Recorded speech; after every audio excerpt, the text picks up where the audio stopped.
So you're looking for absolute AI automation power and flexibility? Let's use n8n to harness the power of AI, where agentic automations really show what they're capable of.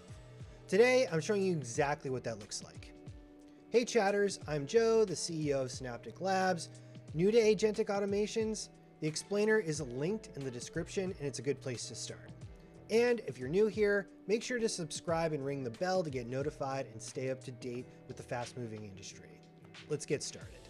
Previously, we did this automation inside of n8n, which is your conventional automation on our canvas, right?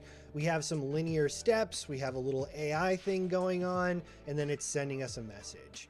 This use case was imagining that we have a form that gets filled out with some feedback, and we're having AI analyze that and then email us a nice little report on some sort of schedule. Now, this works perfectly well in most cases, but lacks some flexibility, and we run into issues, especially if our feedback gets really, really long. If we have thousands upon thousands of rows, this just isn't going to work because there's a limit on the information it can take. And also, how are we going to dynamically figure out what we want?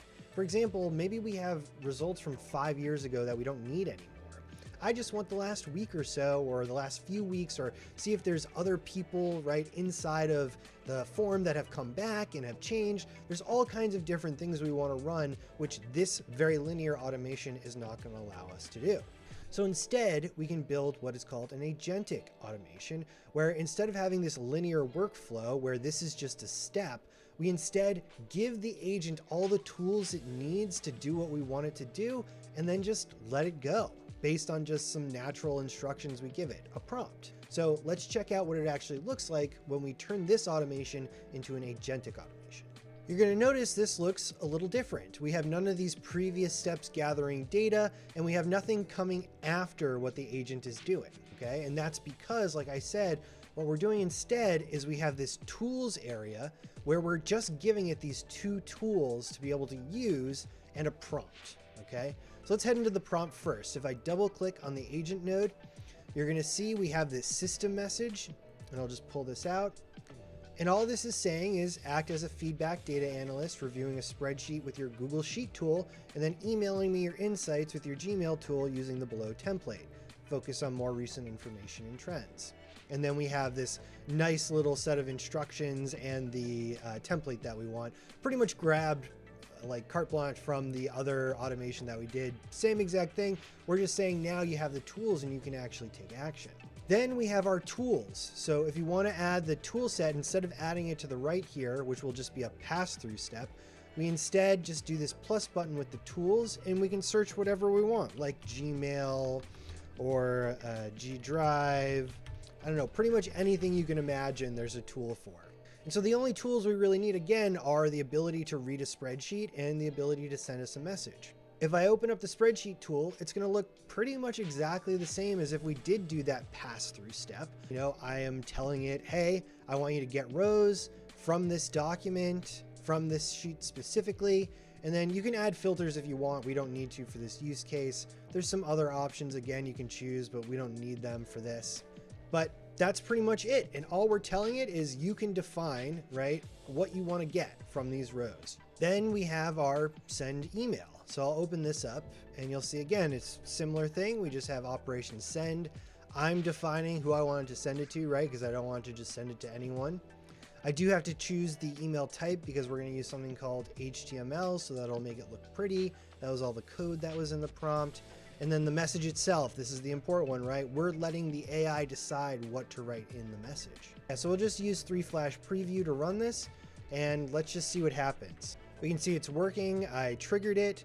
It first used the model and saved a memory here, and then it went and got some rows from the spreadsheet.